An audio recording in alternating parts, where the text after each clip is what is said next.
Good afternoon, young warriors. The mission. We attract our personal excellence by our beliefs and traits that we possess, none more so than those of virtue.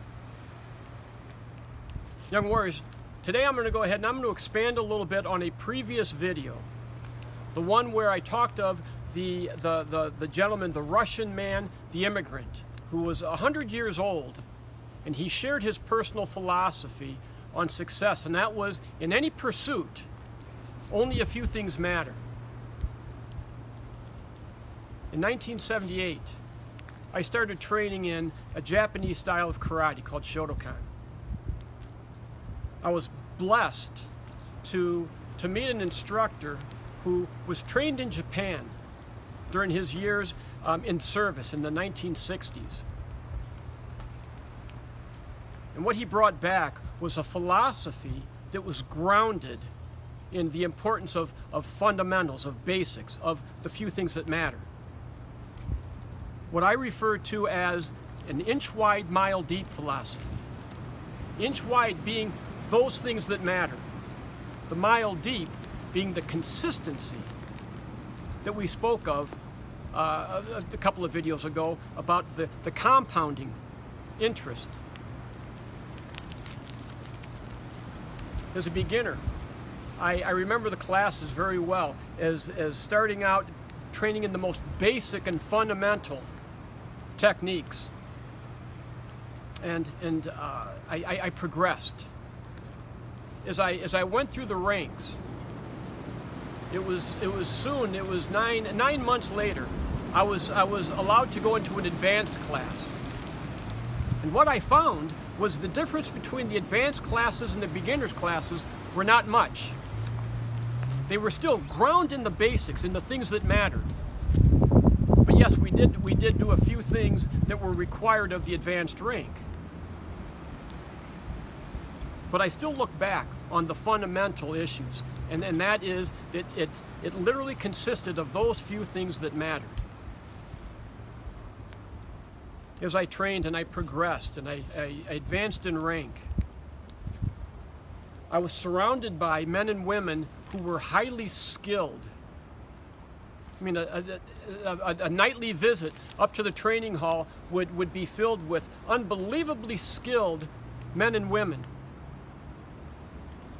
None like Carl.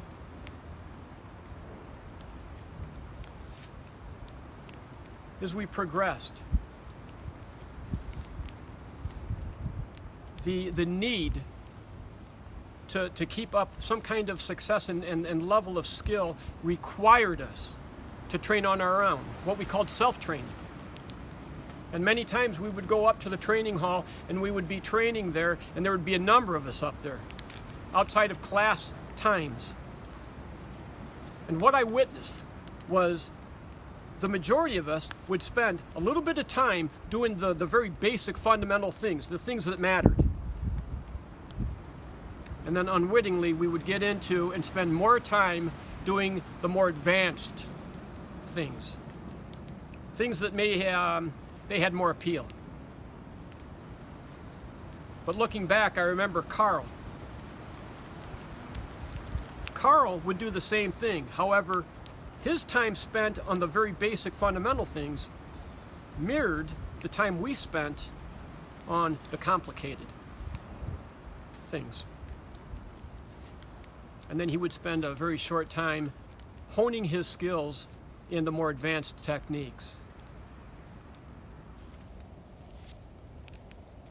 In the mid-1980s, Carl had qualified for a world championship tournament. It was held in San Diego, California. And I remember it well because I was the guy that Carl would come and pick up, and I was, for lack of a better term, I was his sparring partner. And what I witnessed was is unbelievable. Carl went out and he took part in this tournament. It lasted a weekend. And the final fight, the championship fight, was fought after midnight on a Sunday morning. Carl had won.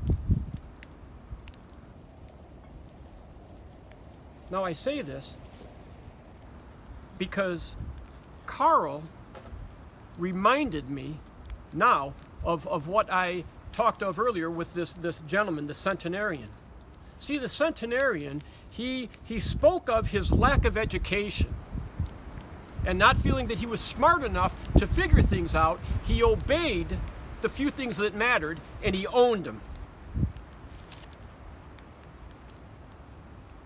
See, many of you may think that Carl had natural talent and skills. He didn't. He was very unathletic. He wasn't supple. He had no natural skills. But I believe what Carl did was he used that as the same way that the old man did. And he looked at that as a downfall. And that helped keep him welded to the few things that mattered. And here we were, many of us with athletic backgrounds and you know, some talent, you know, some skills. We weren't the world champions. Carl was.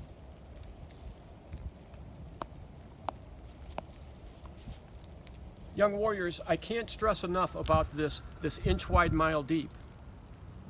I am going to come back and I'm going to revisit this and expand further on this because, like the old man said when he was interviewed, and he said that this is the advice that many people would look at and they would disregard as believing they understand it. And I'm going to go ahead and I'm going to pursue this further with you. Here's my challenge. Young warriors, what you are is what you have been. What you can be begins with what you do now. I'm going to challenge you. Confront your future. See, young warriors, I don't speak to you like young men and women. I speak into you is what I see you possessing in the future. I speak into your potential. Confront your future. Don't wallow in your past.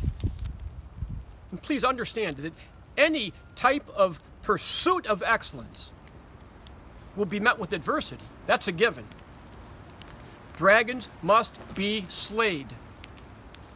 In fact, every time you kick some dragons rearing out the back door, there's more looking to storm the fort.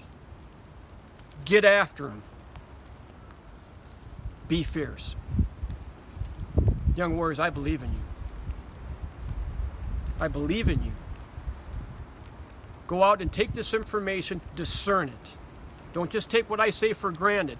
Every time I say something, every time you hear something, you interrogate that and let your actions be a product of your own conclusions.